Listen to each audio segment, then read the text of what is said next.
Hi friends, ఇవాళ మనం తయారు చేయబోయే రెసిపీ 2 రకాల సమోసాలు. దీనికి కావాల్సిన స్టవ్ ఆన్ చేసి ప్యాన్ పెట్టి 2 స్పూన్స్ ఆయిల్ వేసుకోవాలి. తర్వాత పోపు దినుసులు వేసుకోవాలి. పోపు దినుసులు వేగాక సన్నగా కడిగేసుకున్న ఆనియన్స్ వేసుకొని ఉప్పు, కారము, చిటికెడు పసుపు వేసుకొని కలుపుకోవాలి. తర్వాత ఉడకబెట్టిన ఆలును వేసుకొని ఒక 2 మినిట్స్ కలుపుకొని పక్కకు చల్లార్చుకోవాలి. దీనికి సమోసాకు పిండి ప్రిపేర్ చేసుకోవాలి.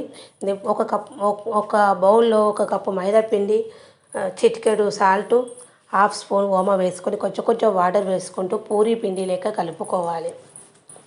ఇవి రోల్ సమోసా, కజ్జికాయ సమోసాలు తయారు చేస్తున్నాము. తర్వాత పిండి దానికి కొంచెం ఆయిల్ రాసుకొని ఒక 10 మినిట్స్ పక్కకు పెట్టుకోవాలి.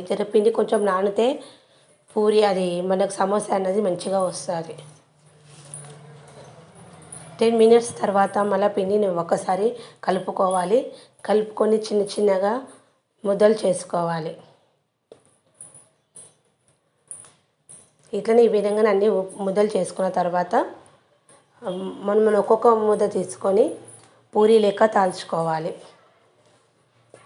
వీడియోలో చెప్పిన విధంగానే తాల్చుకోవాలి.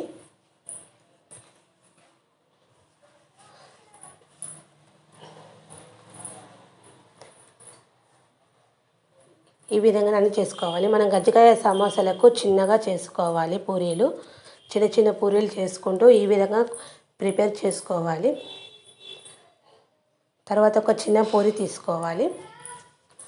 చిన్న పూరి తీసుకొని మనం దాంట్లో కర్రీ పెట్టుకోవాలి. మనం తయారు చేసుకున్న ఆలు కర్రీని పెట్టుకొని ఒక బౌల్లో ఒక స్పూను మైదా పిండి, కొంచెం వాటర్ పోసి పేస్ట్ లెక్క కలుపుకోవాలి.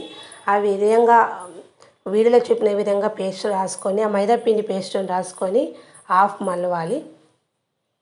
సగానికి మలుచుకొని తర్వాత నూడిల్స్ స్పూన్తో అట్లా ప్రెస్ చేయాలి.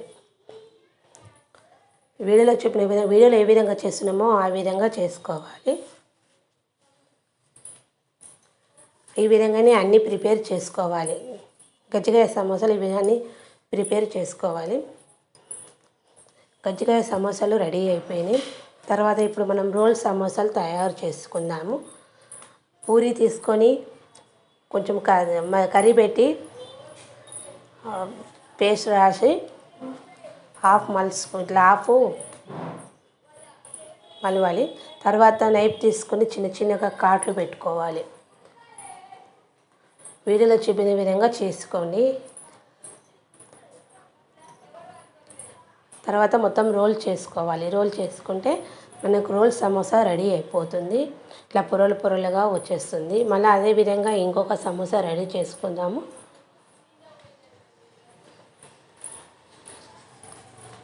నైఫ్తో ఇట్లా మధ్యలో కాట్లు పెట్టుకోవాలి. తర్వాత పేస్ట్ రాసుకోవాలి. సైడ్లకు పేస్ట్ రాసుకొని ఈ విధంగానే రోల్ చేసుకొని మళ్ళీ కొంచెము మనం మైదా పేస్ట్ రాసుకుంటే ఏంటంటే మనం ఆయిల్లో వేసినప్పుడు కర్రీ అనేది బయటికి రాదు. మనకు రోల్ సమోసాలు అది కజ్జికాయ సమోసాలు రెడీ అయిపోయినాయి. డీప్ ఫ్రై సరిపడే ఆయిల్ పెట్టుకోవాలి.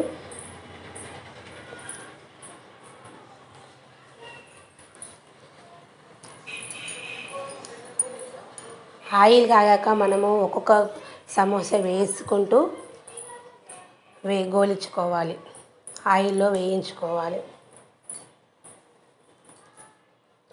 మనకు సమోసా కలర్ వచ్చేదాకా వేయించుకోవాలి. వేయించుకున్నాక ఒక బౌల్లోకి తీసుకోవాలి. తర్వాత మళ్ళీ ఇంకొకటి ఇప్పుడు మళ్ళీ రోల్ సమోసాలు వేసుకోవాలి. రోల్ సమోసాలు వేసుకొని అవి ఇప్పుడు మనం కజ్జికాయ సమోసాలు ఎట్లా వేయించుకున్నామో రోల్ సమోసాలు కూడా ఆ విధంగానే వేయించుకొని ఒక ప్లేట్లోకి తీసుకోవాలి. వెంటనే కలపకూడదు. కొంచెము ఆయిల్లో గోలాక కలపాలి. ఎందుకంటే కలిపితే ఆ పొరలు అనేటివి విరిగిపోతాయి. మనకు రోల్ సమోసాలు, కజ్జికాయ సమోసాలు రెడీ అయిపోయినాయి. వీటిని సాస్తో తింటే చాలా బాగుంటుంది. మనం ఇట్లా కడిగి చూస్తే కూడా మనం లోపల కర్రీ సమోసా మంచిగా వేగిపోయింది. ఎంతో రుచికరమైన రోల్ కజ్జికాయ సమోసాలు రెడీ అయిపోయినాయి. Bye friends.